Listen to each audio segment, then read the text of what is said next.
तो 2025 के worst seasons को बताने के बाद अब बारी हमारे 2025 के कुछ बेस्ट मोमेंट्स को जानने की। तो भाई 2025 भले डब्ल्यू का कितना भी वर्स्ट ईयर गया हो, यहाँ पे हमें रिटर्न्स, बिट्रेयल और शॉक मोमेंट्स ये सब कुछ देने के लिए मिले थे। तो आज मैं आपको कुछ ऐसे डब्ल्यू के 2025 के कुछ टॉप 10 मोमेंट्स बताने वाला हूँ। तो फटाक से वीडियो को शुरू करता है, लेकिन उससे पहले वीडियो को लेकर चैनल पर अगर नहीं आ रहा तो सब्सक्राइब जरूर से कर लेना। मुझे पता है लाइक तो आपने कर ही दिया होगा। तो शुरू करते हैं।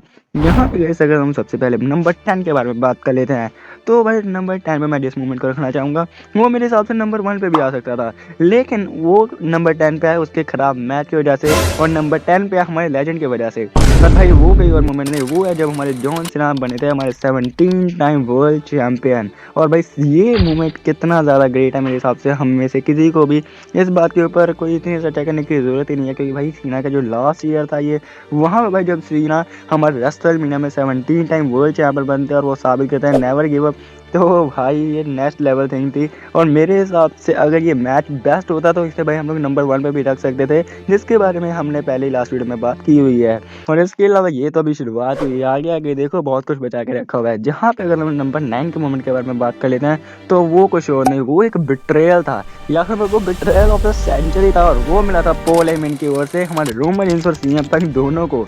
तो भाई रेसलमेनिया जहाँ पे हर साल हिस्ट्री तो बनती है, लेकिन इस साल जब सेथ रॉलिंस ने हमारे पॉल हेमन के साथ जुड़ गए, और भाई पॉल हेमन ने जो धोखा दिया ना रोमन और सीएम पंक को, भाई वो नेक्स्ट लेवल थिंग थी। मतलब जहाँ पे सबसे पहले रोमन और पंक के बीच में झगड़ा चल रहा था कि पॉल हेमन को कौन रखेगा, लेकिन लास्ट में पॉल हेमन की बाजी सेथ रॉलिंस मार गया था। तो भाई हमारे रोमन और पंक दोनों के साथ मोई मोई हो गया था, लेकिन ठीक है जो अभी हुआ। मेरे हिसाब से भाई ये बेस्ट मोमेंट था तब तक का हमारे रेसलमेनिया का तो वैसे मैं बेस्ट मोमेंट नहीं बोलूँगा, क्योंकि इस ईयर तो रेसलमेनिया ही बिगाड़ गया था। और इसके अलावा नंबर 8 में मैं जिस मोमेंट को रखना चाहूँगा वो फाइनल हमारी वुमेंस के बारे में है, ठीक है ना। वुमेंस के बारे हमने भले ही इतना कुछ उनको आगे नहीं मिला है, इतनी बढ़िया स्टोरी नहीं मिली है वुमेंस को, लेकिन फिर भाई हमें काफ़ी बढ़िया मोमेंट देने के लिए मिला था, जो कि था हमारे टिफानी स्ट्रैटन का कैश इन। और टिफानी स्ट्रैटन ने जो कैश इन किया, मतलब अभी सभी लोग यही सोच रहे थे कि कब हमारी टिफानी स्ट्रैटन कैश इन करेंगे, कब करेंगे, और फाइनली भाई उन्होंने अपना कैश इन किया, और वो भी किसी और के ऊपर नहीं, अपनी फ्रेंड के ऊपर, नया जैक्स के ऊपर भाई उन्होंने कैश इन किया। तो भाई ये काफ़ी बढ़िया मोमेंट था। और इसके बाद भाई हमारी जो टिफानी स्ट्रैटन का डिफीट टाइम शुरू हुआ, उसके बारे में तो भाई हम लोग बात ही नहीं करते हैं। हाँ वो बात अलग है कि बाद में जेड कारगिल ने आके उसकी बैंड बजा दी, क्या छोड़ो। और उसके अलावा नंबर 7 में मैं जिस मोमेंट को रखना चाहूँगा वो भी एक वुमेंस का ही था, और वो मेरे हिसाब से कोई नॉर्मल नहीं, वो ग्रेट, हम बोलो ग्रेटेस्ट भाई इस साल का रिटर्न्स में से आता है, और वो कोई और नहीं, वो था हमारी एजे ली का। और भाई स्मैकडाउन में जब सीएम पंक ने बोला था ना कि मैं तुम्हारे लिए कोई सरप्राइज लेकर आऊँ, जब भाई हमारी एजे ली का म्यूजिक हिट हुआ और उन्होंने आके वो चांटा लगाया ना जो बैक को, मतलब एकदम दिल खुश हो गया था भाई। मतलब हमारी एजे ली ने इतने टाइम के बाद अपना रिटर्न किया। वो बात अलग है कि भाई हमें अभी तक इनका एक सिंगल्स मैच नहीं देखने के लिए मिला, लेकिन मेरे साथ भाई एक बेस्ट मोमेंट था हमारी वुमेंस डिवीजन के इस ईयर का। और बाकी आपको इसके ऊपर क्या कुछ कहना बता देना यार। और नंबर 6 में मैं जिस मूवमेंट को रखना चाहूँगा वो कोई मूवमेंट नहीं, वो एक बिट्रेयल थी, और ये भी भाई वो बिट्रेयल थी जिसके बारे में किसी ने सोची ना होगी। तो हाँ भाई ये बिट्रेयल एक नॉर्मल रॉक एपिसोड में मिली थी हमारे सेथ फ्रीकिंग रॉलिंस, वो भी उनकी विजन की ओर से। और इससे भाई हमें एक चीज़ का तो पता चला था कि भरोसा ना डब्ल्यूडब्ल्यूई में काफ़ी महंगी चीज़ है। मतलब लिटरली भाई हमारे सेथ रॉलिंस के साथ जो कांड हुआ था ना, क्या बोलूँ मैं, वो बात अलग है कि सेथ रॉलिंस के साथ ये कांड अभी नहीं होना था, वो हुआ था कि उनकी इंजरी के कारण। तो हाँ बाकी मेरे हिसाब से सेथ रॉलिंस अब नेक्स्ट मंथ आने भी वाले हैं, लेकिन जो अभी हमारे सेथ के साथ कांड बहुत गंदा हुआ था। और इसके अलावा नंबर 5 में मैं जिस मोमेंट का रखना चाहूँगा वो भी एक रिटर्न था, और वो हुआ था वुमेंस की ओर से। अब शायद से भाई कई लोग इससे एग्री ना करें, लेकिन मैं मेरे हिसाब से इसे यहाँ पे रखना चाहिए था, इसलिए मैंने रख दिया। और वो कोई किसी और का रिटर्न नहीं, वो था एक इंजरी से सेटबैक, एक साइलेंस, एक कमबैक, वो भी हमारे लिव मॉर्गन का। और लिव मॉर्गन ने भाई अपना रिटर्न तब किया था ना जब वुमेंस डिवीजन में कोई एनर्जी बची नहीं थी, लेकिन फिर भाई Dominik Mysterio versus John Cena survivor series, जहाँ भाई जब जॉन सीना ऐसा लग रहा था कि शायद से जीत सकता है, वहाँ पे लिव मॉर्गन ने अपना रिटर्न किया। सबसे पहले उन्होंने ऐसा दिखाया कि वो जॉन सीना के साथ हैं, बाद में जॉन सीना का लो ब्लो दिया, डोमिनिक ने लिया अपना 619 फ्रॉग स्लैश वो इस मैच में जीत गया। लेकिन कुछ हुआ नहीं, लिव मॉर्गन जो रिटर्न किया था वो काफ़ी बढ़िया रिटर्न था। जो भी सबसे पहले उन्होंने धोखा दिया ना जॉन सीना को, भी जॉन सीना की स्टाइल में, वो भाई और भी ज़्यादा इसे बढ़िया मोमेंट बना देता है, इसीलिए मैंने कहा इसे नंबर 5 पे रख देते हैं। बाकी आपके भाई हिसाब से भाई ये नंबर 5 पे आना चाहिए था या फिर नहीं, ये बता देना कमेंट सेक्शन में। और अब तो मेरे हिसाब से हमें नेक्स्ट और भी ज़्यादा बढ़िया मोमेंट्स देखने के लिए मिलने वाले, क्योंकि जैसे रोक्सैन पेज चल रही है डोमिनिक के साथ और लिव मॉर्गन भी देख रही है, तो हमारी जजमेंट देखा बेटर, मतलब समझ रहे हो। और फिर उसके अलावा अगर हम नंबर 4 के बारे में बात कर लेते हैं, तो वो भाई एक क्या कहते हैं उसे, रूल्स ऑफ द सेंचुरी थी। मतलब भाई timing, luck, genius, Seth Rollins का कैश इन मेरे हिसाब से 2025 का सबसे ज़्यादा स्मार्टेस्ट मूव। ये भाई सभी को ऐसा लग रहा था कि सेथ रॉलिंस की भाई रियल इंजरी है, लेकिन तो भी भाई सेथ रॉलिंस ने समझ टाइम अपना रिटर्न किया, अपनी वो क्या कहते हैं जिसके सारे लोग चलते हैं उन स्टिक्स को फेंका रिंग की ओर, भागे, दिया सीएम पंक के ऊपर, कर दिया कैश इन, बन गए हमारे new world heavy weight champion. और भाई मेरे हिसाब से ये ना रूल्स ऑफ द सेंचुरी ये ग्रेटेस्ट मूवमेंट था हमारे 2095 का। मतलब इसके बारे में भाई किसी ने नहीं सोचा था। मतलब ये तो सभी को पता था कि सेथ रॉलिंस जब भी अपना कैश इन करेंगे वो नेक्स्ट लेवल थिंग होगी, लेकिन भाई किसी ने ये नहीं सोचा था कि ये जो इनकी रियल इंजरी है इसके बाद सेथ रॉलिंस कैश इन करेंगे। हाँ वो बात अलग है, वो स्टोरी लाइन में थी, लेकिन भाई किसी को भी इसके ऊपर यकीन नहीं हो रहा था कि स्टोरी लाइन में, सभी को ऐसा ही लग रहा था कि ये रियल है।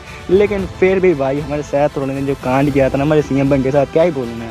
और नंबर 3 पे मैं जिस रिटर्न को रखना चाहूँगा, हाँ वैसे मैंने बोल ही था खुद ही रिटर्न, तो हाँ भाई वो रिटर्न ना मेरे साथ मेरे 2025 का नहीं, ये भाई अभी तक का सबसे ज़्यादा ग्रेटेस्ट रिटर्न था पिछले 1-2 सालों में। और ये जो रिटर्न हुआ था ना ये ना एक कमाल की, या फिर मैं बोलिए ग्रेटेस्ट मैच के बाद ये रिटर्न हुआ था। और वो रिटर्न किसी और का नहीं, वो हुआ था हमारे द बेस्ट इन द कार्नेट ब्रॉक लेसनर का। और भाई ब्रॉक लेसनर का तो मतलब ही रियल डेंजर होता है। और वो आए भी थे तो एक लेजेंड के सामने, वो भी जॉन सीना के सामने। जॉन सीना को जो आगे उन्होंने F5 दिया, लेकिन भाई किसी ने भी नहीं सोचा था कि ब्रॉक लेसनर रिटर्न करेंगे, वो भी समर स्लैम में। भाई मतलब सभी की आंखें फटी की फटी रह गई थी कि क्या ब्रॉक लेसनर, मतलब क्या भाई, मैं खुद हैरान हो गया था भाई। मतलब किसी ने नहीं सोचा था कि ब्रॉक लेसनर यहाँ पे आएंगे। मतलब बिना किसी अपडेट के, बिना किसी रूमर के हमारे द बेस्ट इन द कारण ने ये जो रिटर्न किया था ना, मैं क्या बोलूँ इसके बारे में। मतलब मेरे हिसाब से इस मोमेंट से तो भाई हर एक फैन एग्री करेगा कि भाई ये कमाल का मोमेंट था। और इसके अलावा नंबर 2 में मैं जिस मोमेंट को रखना चाहूँगा वो कोई और नहीं, वो भाई ब्रॉक लेसनर भी उसमें ही थे, लेकिन भाई वो जो मोमेंट था ना उसके बाद जो हुआ था वो किसी ने नहीं सोचा था। और भाई वो किसी और नहीं, वो था हमारे Roman Reigns and Brock Lesnar का फेस अप। वो भी कितने 2-3 सालों के बाद मेरे हिसाब से, कब हुआ था, रेसलमेनिया 39 के टाइम पे, हाँ उस ईयर भाई इनका फेस अप हुआ था, यानी कि 2023 में। और उसके बाद सीधा 2025 में ब्रॉक लेसनर बनाम रोमन रेंस एक दूसरे के आमने सामने। और भाई ये फेस अप, मतलब सबसे पहले जब ब्रॉक लेसनर ने रिटर्न किया तब भाई हर एक फैन खुश तो हो चुके थे। वैसे तो यही काफ़ी ज़्यादा बढ़िया मोमेंट बन चुका था रॉ का, क्योंकि ब्रॉक लेसनर रॉ में वापसी कर रहे थे।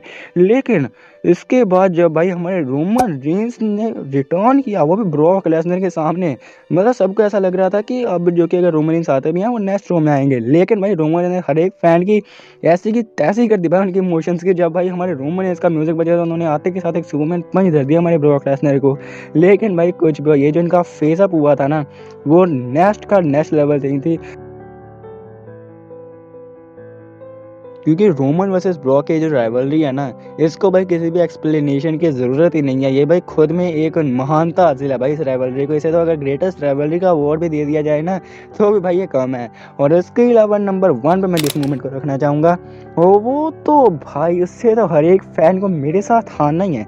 मतलब कोई ऐसा होगा ही नहीं जो भाई ये बोले कि नहीं भाई ये बेस्ट मोमेंट नहीं है। और लेकिन इसके बाद जो हुआ था वो मेरे हिसाब से वर्स्ट ही था। लेकिन ठीक है भाई, ये जो मोमेंट था ये ग्रेटेस्ट मोमेंट था भाई अभी तक का। और वो भी वैसे था तो एक टर्न ही, लेकिन भाई वो कोई नॉर्मल टर्न नहीं था, वो था जब हमारे जॉन सीना ने अपना हील टर्न किया था।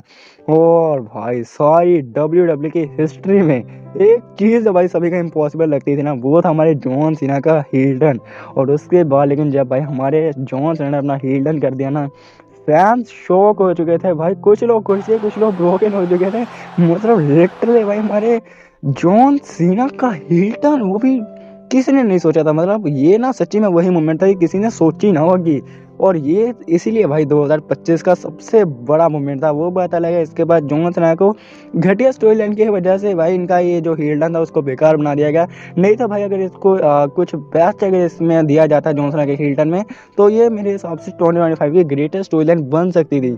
लेकिन उन्होंने ऐसा नहीं किया, तो इसके बारे में हम लोग क्या ही बोले। इसके बारे में तो वैसे हमने लास्ट वीडियो में बात कर लिया है। बाकी भाई आप कमेंट करके बताओ कि आपके हिसाब से नंबर 1 मोमेंट कौन सा था, और आपके हिसाब से भाई मैंने ये लिस्ट सही बनाई या फिर नहीं। लेकिन भाई इतने बढ़िया मूवमेंट देने के बाद भी हमारा 2025 WWE का वर्स्ट ईयर ही था। और वो कैसे, वो सब कुछ आपके इस वीडियो में पता चल जाएगा, जो कि अभी आपकी स्क्रीन के ऊपर आ रही होगी, जाके उसे देख लेना भाई। मैं उम्मीद करता हूँ आपको वीडियो पसंद आ गया। अगर पसंद लाइक और सब्सक्राइब जरूर कर देना। मिलते हैं उस वीडियो में, बाय।